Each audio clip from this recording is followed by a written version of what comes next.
Hi friends, my name is Emily. Welcome back to the Wish You Were Here podcast. On today's spin-off episode, I am going to be talking you through how I make my video content. If you are listening to this on the podcast and you want to tune in to the behind the scenes of what it was like to record this episode, check out my YouTube channel. Let's go ahead and get started. When I am thinking about creating content, I am thinking about it in three different aspects. I am thinking about what it is going to look like visually, number one. Number two, I am thinking about auditory, what it's going to sound like. And number three, I am going to be thinking about the words, if there are any words on the screen to read. Now, as I go through the examples from each category, I want you to think about choosing one from each category. Let's start off with visual. First example, one video of you doing something. Take your phone, take your camera, and just push record and go do something and have it record you. And that is the one video that you would use for that piece of content. Another example is one video of real time, you actually talking to the camera. Third example, one hyperlapse video. A hyperlapse video is just a normal video, but it's sped up really fast. That could be your one video that you use. Fourth example, you can just use one photo and set the duration so that it makes it a video. A more advanced approach for this fifth example would be multiple videos combined to make one video. A sixth example would be multiple hyperlapses combined to make a video. Seventh example, multiple photos combined to make a video. Eighth example, you could have a different combination of those things combined. So a video of you doing something, a hyperlapse, and a photo with a duration on it. Those are some examples of visually what your final video can look like. Moving on to auditory, what your video is going to sound like.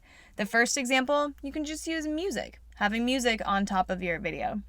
Second one, you can talk to the camera. So you actually talking to the camera is going to be the auditory used.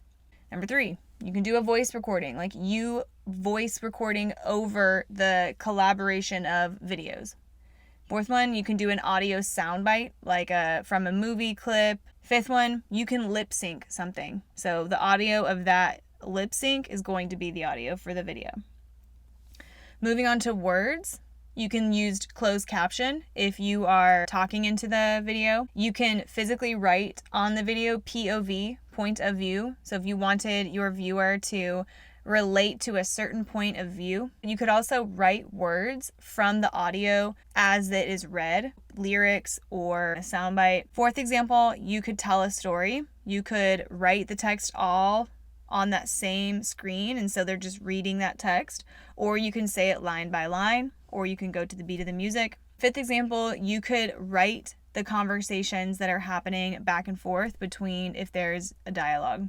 My recommendation, if you're feeling stuck when making video content, is to have these written examples out as you're scrolling social media, so that if you hear a sound or if you see a video or if you read something and you're inspired to make a piece of content, then you have a quote unquote menu, which is how I think of these three categories, and you can choose the other items based off of your original inspiration. If you want to see some behind the scenes of how I create my content, I recommend visiting my website, emilywish.com, and from there, you'll be able to see all of my social media handles, read about my story. You'll be able to see my service page, which has information of all of my photography-related business, and you can also pre-order my nature book. I hope this video helps another small business out there create content, and I hope that y'all have a good rest of y'all's day. I'll talk to you soon. Bye, friends.